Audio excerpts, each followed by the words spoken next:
Assalamualaikum warahmatullahi wabarakatuh. Selamat malam pemirsa. Jumpa lagi dengan saya Ahmad Maulana Iqbal di Warta Santri. Pemirsa, pada malam ini Aswaja Sentra Salafiyah Syafi'iyah Sukorejo Situbondo melangsungkan acara seminar Sirah Nabawiyah Negara Islam di masa Rasulullah. Baik pemirsa, berikut liputan selengkapnya. Acara seminar Sirah Nabawiyah Negara Islam di masa Rasulullah yang bertema merefleksikan ajaran Aswaja dalam menyosong Baldatun Thayyibatun wa Rabbun Ghafur dengan narasumber Kyai Lutfi Basori selaku pengasuh Pondok Pesantren Rabit Al-Murtada Al-Islami Malang, Jawa Timur. Suatu negara ada pimpinannya. Kalau seperti Indonesia maka pimpinannya namanya presiden. Di suatu negara yang lain pimpinannya adalah raja. Di tempat yang lain pimpinannya adalah perdana menteri atau kesultanan atau khalifah dan lain sebagainya. Itu adalah suatu kepemimpinan dalam suatu wilayah. Kemudian setiap kepala tadi itu punya aturan yang wajib ditaati oleh rakyatnya. Seorang suami mewajibkan istri dan anaknya taat terhadap aturan yang dibikin oleh suami. Ya, satu negara presiden atau raja maka membuat peraturan yang peraturan itu menurut pimpinan negara ini wajib ditaati oleh seluruh rakyatnya. Ini namanya negara. Paham ya?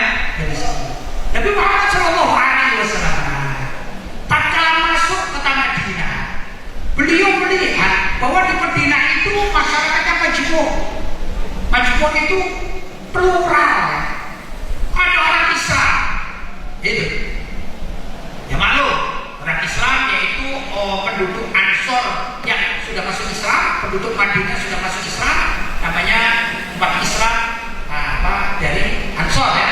Kemudian ada kaum Muhajirin itu dari kaum Ansor, ada kaum Muhajirin yang pindah dari Mekah menuju Madinah. Nah, saat awal Nabi Muhammad SAW masuk kota Madinah dan di situ sudah ada kaum Muhajirin dan Ansor, maka jumlah menurut sebagian riwayat kurang lebih, saya katakan kurang lebih, itu ada 1.500 orang Muslim baik Muhajirin dan Ansor.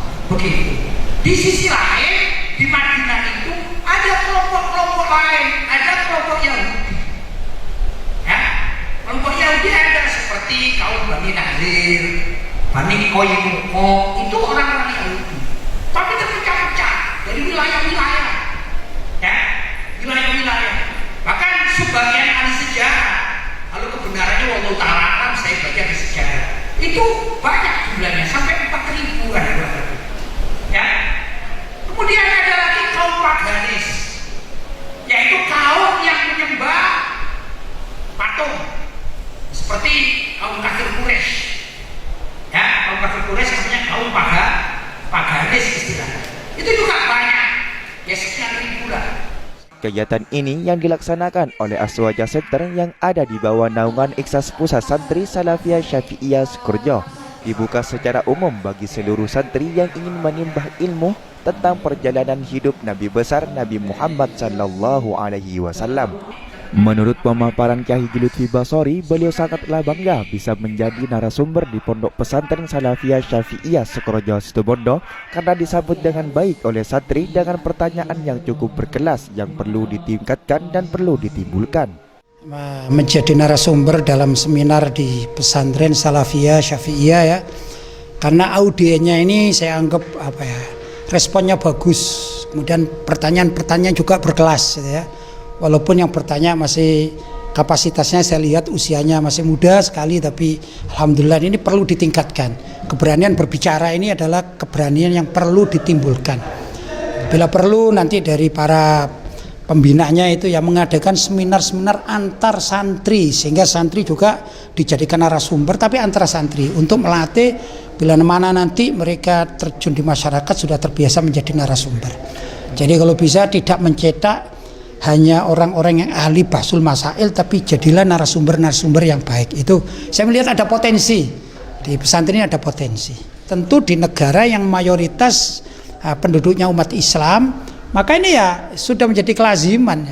Kalaupun kita bicara di Indonesia, Indonesia menerapkan sistem demokrasi. Andai kata umat Islamnya jujur, pelaksana negara juga jujur, pasti umat Islam menang. Karena umat Islam mayoritas. Tapi kan ada nilai-nilai yang nggak jujur kan gitu, macam-macam nggak jujur itu. Ada umat Islamnya yang menengok sana, menengok sini. Umat Islamnya nggak jujur gitu. Kalau umat Islam jujur, saya ini umat Islam, saya agama Islam, maka saya harus merujuk kepada apa yang diwajibkan dalam syariat Islam, yaitu merujuk pada Al-Quran, kepada hadis, kepada pendapat para ulama salaf atau ijma para ulama salaf dan kias yang dilakukan oleh para ulama. Kalau itu semuanya dilakukan dan umat Islamnya tahu diri, maka pasti akan bisa mengatur dirinya sendiri gitu ya. Yang kedua, pelaksana negara. Pelaksana negara itu kan macam-macam. Ada orang Islamnya, ada non muslimnya, ada Islam tapi ya cuman KTP-nya saja kan gitu, KTP Islam. Bisa dikatakan Islam KTP ya. Kayaknya yang kayak gini kan sulit. Biasanya masuk surga kan KTP-nya saja kan gitu ya. Nah, ini yang sulit. Tapi kalau Islam betul-betul jujur, ya insya Allah namanya masyarakatnya muslim semuanya pasti akan melaksanakan syariat Islam. Kan begitu, agar tidak berdosa kepada Allah.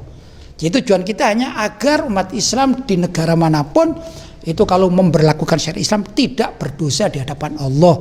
Karena tujuan kita hidup di dunia ini kan hanya sementara, mencari penghidupan dunia plus penghidupan untuk akhirat, utamanya untuk akhirat. Kalau di akhirat kan selama-lamanya. Ini tujuan akhir umat Islam.